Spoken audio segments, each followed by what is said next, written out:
today for sure. From the start, a lot of goals. I think it was a great game for fans, for us. Welcome back to the State of Hockey and a program called Enough Said. My name is Dan Barreiro, joined as always by Justin Gaard. And Lori Fisher out this week. Our good friend Natalie Brinegar kind enough to join us. Natalie, good to see you again. Good to see you guys. It's always great to join you. Well, we're looking forward to it. What do you got for us? Well, the Wild are just on a roll, winning all of their regular season games so far. And, I mean, what a thrilling come-from-behind victory this week in St. Paul. I mean, Dan, that was quite an ending to that game. It was quite an ending of the game. Some fans who left early. Yeah. Me included. In the arena, including you. Not because they were losing. And also some fans who are watching on TV who clicked over or put the teeth in the glass and went to bed are getting ripped. I'm not here to rip either group. Me neither. Because it's pretty unusual for an empty net goal to be reversed the way that one was. I think it's fair to say being good is better than being bad. Being exciting is better than being dull. And being exciting and good is the sweet spot that we're, in terms of our sports teams, we're all looking for. And that's what that game represented, and that's the hope. Does that mean this is ushering in the continuation of some of the promise we saw last year of a new era of really good and really exciting hockey as it played out for one game, just a single game on this occasion, but had so many outstanding elements. And you had, I would add, for the first time, the team of 18,000, to use that great marketing That's slogan. where it starts. And they were ready to go. And I've been to games during this pandemic. I was at some playoff games when they had 4,000 people. I've obviously been to Gopher games, been to a Viking game or two. That crowd was ready to roll. And the Wild gave them reason to. There's fights, which I typically am bored with. I'm with you. I had my 4-year-old there. He was trying to figure out exactly what was going on because he gets in trouble when he fights with his brother, which is daily. Yes. And the penalties don't seem to help. And they had a guy in Kaprizov who they got to see for the first time getting run like he was a superstar. His teammates having his back. The place was on fire. Zuccarello said it. It was electric. And we saw the game-winning goal. How often have you seen, I'm not a great hockey mind, they call that tic-tac-toe. That's what they call it in the business. That's different from tiki-taka. That's soccer. Yes. But it means the same thing. Incredible passing. It's different than dump, chase, forecheck, grease one out. Correct. Which is what the Wild have had to do basically for 20 years, right? That's why it felt different even last year, and now they're continuing it now. Well, even the previous goal, there was luck. We had some puck luck go our way. But in the OT, to have, as you say, your sort of emerging star, first of all, creates the power play because he gets basically, there should have been 2 penalties on the same play, and almost gets badly hurt. Yes. That's an underrated part of his deal. That's what I worry about. To see him be front and center at that thing, and the fans, as you say, a full house, even though towards the end maybe it wasn't quite so full, have the opportunity to embrace it. It's a great start to the season. There is great promise, and it's really all 3 games. What's been different, coming from behind, another skill this team has generally not had because they haven't had the firepower to do it. So, again, regular season hockey is regular season hockey, but every once in a while you look for a game that seems to mean more than one game because it has all those cool elements, and that's people are going to weirdly be talking about that game and where they were and did they turn it off or did they leave early for years, which is very rare for a regular season hockey. When I left early and turned it off. Yeah, right. I did both of them. Well, maybe you should be. Well, I left in like the second period. Oh, well, it's bedtime. Let's I have a 4-year-old, but that's all right. What kind of fan are you? I'm not much of a fan. The kids need to learn that make up the sleep the next day. Yeah, it didn't go well. Doesn't work that way? No. All right, well, the Vikings are on a bye week after fighting their way up to 3-3, but it hasn't been easy as they had to go to overtime to beat the Carolina Panthers.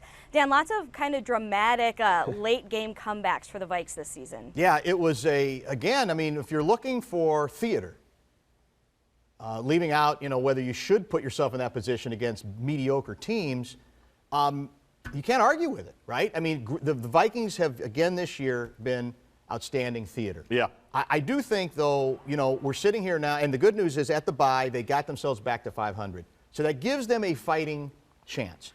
But if people keep saying, well, why are we, we look at all the talent we have, and why are we 3-3? I still don't think it's that difficult to understand it, because I'll give you 2 key stats. Okay. We remain, despite all the accolades for your guy, the greatest quarterback ever, who Kirk was Cousins. very good again late in the game, Kirk Cousins. We are 14th in the league in points scored per game. Defensively, we are 14th in the league in points allowed. We're middle of the pack. That defines 3 and 3. It does. So 500. we know what has to happen, Guardsy. We know that this offense, as good as it's been at the end of the game, has to be more consistent throughout it. We know this defense that has been very good at times during the game must get better at the end of the half and at the end of the game. If you don't, you're going to probably be a 500 club. If you fix those things, you have a chance to go someplace better. And Christian Darrisaw playing, it seemed like was helpful. Yes. You'd like to think that would shore some things up. Our number 1 draft pick. We all know Rashad Hill isn't going to be the answer at left tackle, so hopefully that allows them to be a little bit more consistent. But yeah, 3 and 3, 500, they're basically treading water. Yes. And this was required of them after they left 2 major opportunities on the table with Cincinnati and certainly Arizona, who might never lose again. You're going to say Arizona is going to be the best team in football ever. All of a sudden, Arizona's undefeated. Kyler Murray's throwing it all over the place. Who are they playing this week? Your Chicago Bears? I think it's Green Bay. Oh, it is Green Bay. Is it really? It's Green Bay. Okay. I think they're playing the Packers. I should know that. Yeah, well. I should know that. But they're treading water, right? And that was required of them to beat Detroit, to beat Carolina. Now let's see. Speaking of hot teams, they've got Dallas coming next week at home. That's another one where if you are the team that you think you are, you handle business there. Dak's unbelievable right now. It sounds like their defense is pretty good. But, yeah, consistency is the word. And not making the critical mistakes because they've made in the games they've lost early, they've had a couple of fumbles. They've had a missed field goal. That's how you torpedo a season. 4th and 10. Yeah, there's another one. A bad quarterback who's been erratic the whole game with receivers who can't catch the ball, is inside his own 5-yard line. You cannot allow a 41-yard play. Correct. You literally cannot allow that to happen, and it did, and that's why that led to a chain of events that probably had this team again facing OT. It made absolutely no 30 sense. seconds. And that's the part that's still bizarre. 2 straight weeks, even though they have found ways to win, we've looked up, I think, at the screen and going, how did we get here? How is this possible that this team that has playoff and Super Bowl aspirations can leave itself in this position? Enough They said. want to challenge their quarterback, Kirk Cousins, who, if everybody else did their job, would have 7 game-winning drives this season. Yeah. As it is, I think he's got 3. He threw great down the stretch. I can't deny it. Yeah. Every throw was accurate. Enough and said. the touchdown throw, who's the KJ receiver? Osborne. That was Tremendous. A remarkable play on both ends. Well, in college football, the Gophers are looking for their 3rd straight win. They're coming off that big win over Nebraska. And Justin, pretty exciting game as they're getting ready for Maryland now. Culture over skill. Just remember that. Culture over skill. So he's basically insulting his own players. They don't. Are they okay with that? I think they seem okay with that. All What I right. will say is, because now they're 4 and 2, and Yes. they've basically done what's been required of them in this part of the schedule, and that will continue for the next 3 weeks before you go down to Iowa City. They're going to be favorites now for the next 3 weeks, starting tomorrow against Maryland. Going into the year, we had a couple of questions: defense, passing game. Defense seems like a lot of questions have been somewhat answered. I like their defensive line. Their linebacker, Jack Gibbons, as a transfer, has been unbelievable. They've got enough in the secondary. They've held some decent offenses in check. Offensively, still to be determined. Yes. Good half against Nebraska. I like the fact that they were aggressive the first drive of the second half. They threw a pick. That's what we've been begging them to do all season long, right? Is Not to throw the pick, but to be not aggressive. to throw the pick, Yeah. but to be aggressive. Which means there's occasionally you're going to have a mistake like that happen. And they now have another question, and how is the running situation going to go? Because you've lost your top 2 backs. One of them was really good. One of them was good. Now you've got guys that you like but have not really been in that situation. So the passing game is going to have to continue to evolve, as I said. The next 3 weeks, they should be able to do that. Maryland, not exactly a great defensive club. Northwestern, same thing. Illinois, they're terrible. So by the time you get to Iowa, you should have a lot of those questions resolved when the meaty part of your schedule 5-game winning streak is available to them if they take care of business. Yes. I'm going to both stand up for PJ and rip him at the same time if that's possible. Okay. I'm going to absolutely embrace where he went after the game, which was directly taking a shot at Scott Frost, the Nebraska quarterback, regarding, sloganeering and all that stuff going back to the media day in Big Ten before the season started. I love that. We need more of that stuff here as far as I'm concerned. I would have appreciated it more, as I told you, if he'd have done it when he had the opportunity That's such a big on ask. Fox 9 Yeah. on the PJ Flex show I know. to answer, because he had a chance. A hanging curveball of a question by your guy Hobie. Yep. And He took that pitch. He refused to hit it out of the play. He went high road. If you're going to go low road after, just go ahead and get out of the way. And then you look even better because said, yeah, I was willing to do it before we actually lost. Before we played the game, I believed enough in us to say, yeah, I'm coming right back at you. That's a big ask. It is a big ask. That's a big ask. Doesn't it make everything more interesting? Well, what I love about it is in the west side of the division, yes, this stuff's flying all over the place. And by the way, Brett Bielema just got here, and he knows his team isn't very good. You know Brett's going to be involved in this at some point. Do any of them like PJ? No, but why would you? Kirk doesn't like him. What's doesn't wrong with appear. that? I mean, I'm just saying. I don't need him.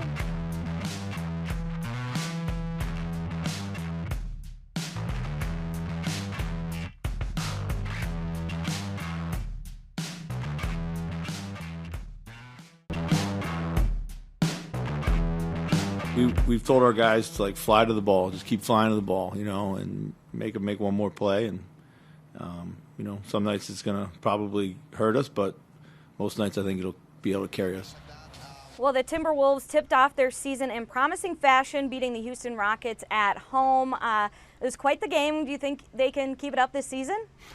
First of all, is it possible that all it took to make the Wolves look better is for a coach to say fly to the ball? Yeah. I mean, is that what we've been waiting for? That was the slogan they needed. Because it seemed to me we could have gotten to that a lot sooner if it was just, like the flick of a switch. Oh, you want us to fly to the ball? We never thought of that before. God bless them. They had a nice opening night game against one of the worst teams in the NBA. The Houston Rockets this year will be lucky to win 20. Yep. They might win more like, wasn't there one year we went 17-65? Oh, yeah. At least one. Multiple years, Probably yeah. multiple years. They're awful. So you don't have to apologize for winning. There's been way too much celebrating over this. I'm willing to do a little more celebrating on the Wild. First of all, they were playing a better team. Yeah. They're 3 games in. They have a little bit more equity. Sure, even going back to last year. Exactly, Yeah. because they had a good record last year. The Wolves still have everything to prove after this one game. So enjoy it, that's fine, but don't pretend we yet know anything about where this thing is going to go. And you're part of the problem because you guys get worked up so easily, so snookered on the basis of a good destruction of a bad team on opening night when one could assume everybody's going to be pumped up and excited, and presumably that includes the players. Can I tell you my favorite part of the whole night? What's that? My favorite part of the whole night. Left that game early, too, by the way. Had my 7-year-old there. We can't stay. Well, once I ditch the kids, I'll be there until the playoffs. I'll be there the whole time. We played a Chris Finch soundbite talking about what he's been asking the team to do. Yes. The best part of the whole night was when Chris Finch was in the press conference, by the way, being lauded by everybody that was there, talking about the Coach energy, of the year? the defense, everything. He finally said, yeah, it was great. Now we got to keep doing it. And I stood up at my house and I applauded. And I said, that's the key to all of it. Because you're right. The opening night, it's probably the best crowd they're going to have until LeBron We win most opening comes to nights. The Wolves do. Yes. We forget that. You've got great energy. You're healthy. There's no reason to not play hard and do everything you're asked on opening night. The challenge that the good teams do is what? They do it more. Maybe every night is a stretch. When the adrenaline isn't going. Yes, they do it enough. And I loved that Finch. Middle of January, February. All the cliches was willing to say it was great. Going down the list. Loved what we saw from pretty much everybody. Big 3 scoring, which was great. Yes. Anthony Edwards, unbelievable. The young guys doing the energy, flying to the ball. Opening night's not the test for that. Second time you play New Orleans, maybe, Saturday and Monday, that would be the test. Do it consistently over and over again, then you'll be a serious team. You got a favorable schedule early. They're going to have a good record. We still might not know. Take advantage of it, but my God, let this thing play out before we start basically saying we're on our way to the NBA Making Finals. Sure because we got 2 parades. We've been through so much. We've got exits in St. Paul that need to be fixed before the Stanley Cup Final Parade. That's true. I think Hennepin Avenue is still under construction. We need to get that fixed before the NBA Finals Parade. We got a lot of construction to get done before our 2 parades this spring. I'm glad you're trying to stand tall, but too many people are No, I'm with you. Way but too the excited. Key is too Finch. Soon. Finch was not excited. No, I hope you're right. That's what I loved about it. I hope he meant it. I think he did. As long as it wasn't just lip service. We're moving on now. We're ready. Governor Walz is making his pitch for 4 more years. He launched his re-election campaign with Lieutenant Governor Peggy Flanagan this week. In a campaign video, he promotes his plan to battle COVID-19, improve the economy, and improve policing in the state as reasons people should back him. Well, did you the commercial? Why do politicians think we're all dopes? Yes. Do they feel like, well, how do I reach a bigger audience? Yes. I'll go with the sports metaphor. Yes. Because I think they think we're all idiots, apparently. Yes. And it just Look at him. Got the it football. bugs me. I would prefer something a little bit different. That's just me. What's your option? I don't know. What's It your just alternative? seems so simplistic, and it's just so. I think it's a little bit cringeworthy. That said, I don't think it matters what kind of commercial he does. I think he's still clearly in position to win again. I have been in this state long enough now to believe and seen it change a little bit politically. I think the key change is I don't see another Republican becoming governor in a long, long time, if ever. And I think part of it is what's changed is that in the metropolitan area, I think some of the suburbs that have been historically more Republican, no question, I think it's mixing a lot more. No question. So the point is, he'd have to be just routed outstate, I think, for anybody else to have a chance. I'm at the position now where I believe the only non-DFLer that can win governor in this state would be a maverick independent. We saw it once with Jesse. Yeah.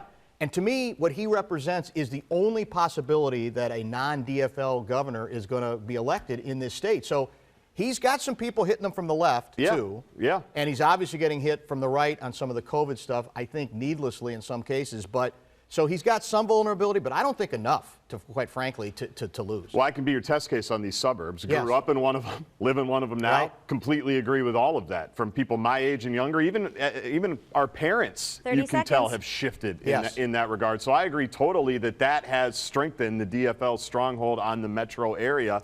And you nailed it about the Republicans, too. This coming from a Republican. You look and you go, what are we doing here? I don't think anybody that they're presenting can get the type of votes that they would need to get down here. Independent would be the only chance, but that's also difficult, That's right? very difficult. It's got to be a name. Such a unique maverick situation. Correct. Yeah. Very. It may not ever happen again.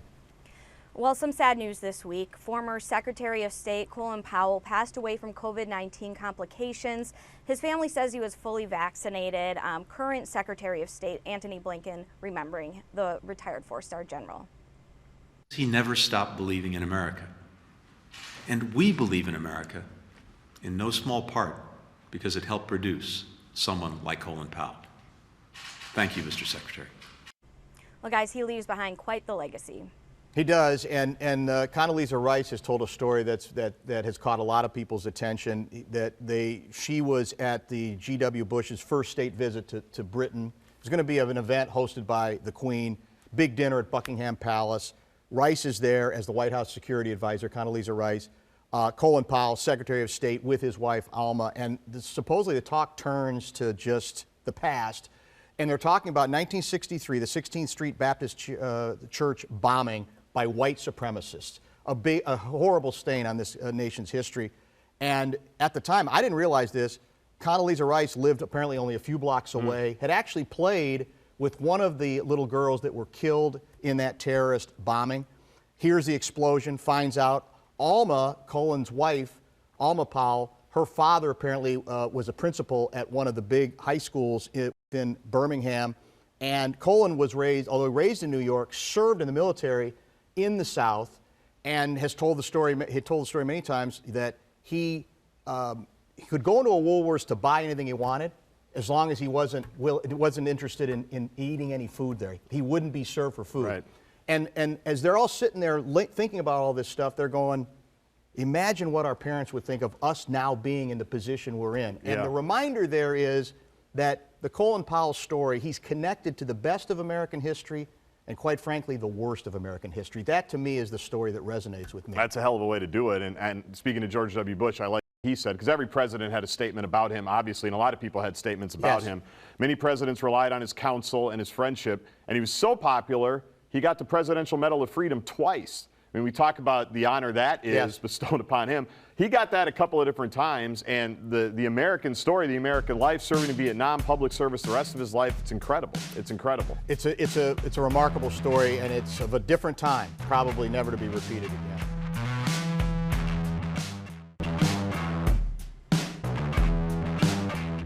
Well, time for lightning round. We got to be fast, all right? We'll do it. Okay, children ages 5 to 11 will soon be able to get their first COVID-19 shot. Federal officials are going to be meeting over the next 2 weeks to weigh out the safety of that low-dose shot for the group.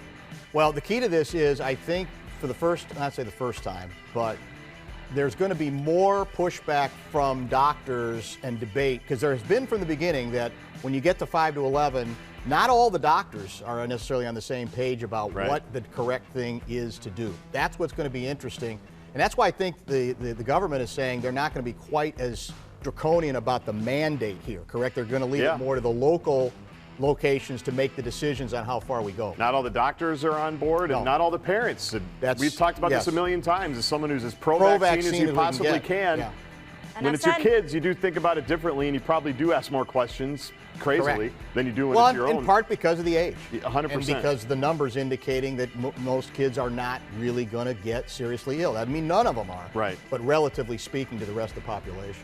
Well, Viking superstar Dalvin Cook announcing a big change this week. He is switching his jersey number from 33 to 4, the number he wore in college. This is a problem. We just bought a Dalvin Cook number 33 t-shirt jersey. I mean, could we have gotten a little heads up on this? No, that's the beauty of it. You buy another. That's what they're counting on. They're counting on you saying, well, we got to buy a second one. Now, the rule is when you change your jersey, I think you've got to buy up the remaining inventory. Is that true? I'm pretty sure that's part of the deal here. So maybe because. Do we know now why now, this particular moment? Maybe now he knows. Bye week, he's bored, he thought of something to do. And number 4, that was his college jersey. But now I've got an obsolete number 33 in my house. Actually, a couple of them now that I think about it. Might actually be worth more money somewhere down the road. Think of it that way. Yeah. Kobe did it. Well, Aaron Rodgers is facing some criticism for taunting some Bears fans while he was on a hot mic. He addressed the controversy saying trash talk is normal, so he didn't think much of it. Anybody that's mad at Rodgers. This is like we said, I like more of this. And again, as my friend and your friend too, the late great Flip Saunders often said, the truth cannot be controversial. Yeah, what's the counterpoint Even a couple of Bears said, well, he's kind of right. I mean, he kills us every time he plays us. Yeah. How do you argue with it? There's no controversy You can't here. argue with it. No, there's no controversy. It's envy and jealousy. There's no debate. The Bears would love to have Aaron Rodgers. Who we would love to have Aaron Rodgers. Agree. Even Kirk Obos would agree with that. I agree with that. Well, pearls are the latest accessory for some Major League ball players. Atlanta outfielder Jock Peterson started wearing a pearl necklace with his uniform during the playoffs. Now fans are even wearing them. We're happy for Everybody's wearing them. It doesn't take much, does it, to get something going? Well, think about, we've had like rally monkeys. We've had Homer Hankies. I mean, we've had so many different bits throughout the years. It was only a matter of time before we got down to pearl necklace. I actually kind of enjoyed the rally monkey. Oh, I hated it. I don't know why. It was so loud, it was obnoxious. What were those clappers? Sticks. The thunder sticks. Remember the thunder sticks? Well, they're still around. Are they still around? Yeah, but nothing like those that. Those are a little obnoxious. Well, Halloween just around the corner, and CandyStore.com has released the definitive list, apparently, of the most popular candies in each state. Well, Minnesota, it's Tootsie Pops, which I was a little surprised about. No. Well, they certainly didn't poll any parents that have young children with Tootsie Pops, because those things end up everywhere. Yeah. Suckers in general, and as you know. The stick gets stuck to the table. Stuck seat, to the floor. Their clothing. Yeah. The Tootsie Roll, it's a choking hazard. This one Well, surprised me. They said it was the favorite, not necessarily that. Well, I thought that meant that the kids like it the most, not necessarily that parents love the fact their kids like it. Oh, maybe. Yeah, Skittles I suppose. and hot tamales are second and third. That's a really good good one. I know. Where are Reese's on this list? Where's the Chunky? The Chunky the never most gets enough underrated credit. candy in the history of candies. The Chunky. I'd say $100,000 in terms of a Halloween. Yeah. One that you don't think about very often, and then true. all of a sudden it's there in the mini size, the fun size.